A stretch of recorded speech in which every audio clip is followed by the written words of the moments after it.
சங்கீதம் அதிகாரம் 4. நெகினோத்தென்னும் வாத்தியத்தில் வாசிக்க இராகத் தலைவனுக்கு ஒப்புவிக்கப்பட்ட தாவீதின் சங்கீதம். என் நீதியின் தேவனே, நான் கூப்பிடுகையில் எனக்குச் செவிகொடும்.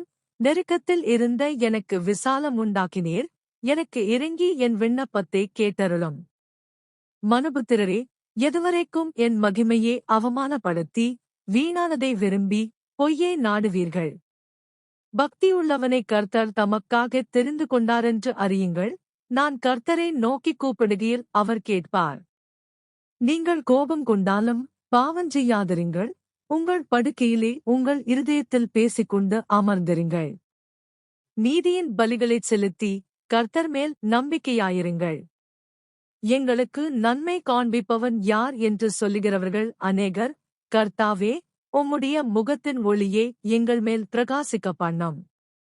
அவர்களுக்கு தானியமும் திராட்சரசமும் பெருகியிருக்கிற காலத்தின் சந்தோஷத்தைப் பார்க்கிலும் அதிக சந்தோஷத்தை என் இருதயத்தில் தந்தீர்.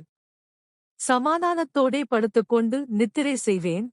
கர்த்தாவே, நீர் ஒருவரே என்னைச் சுகமாய் தங்க பண்ணுகிறீர்.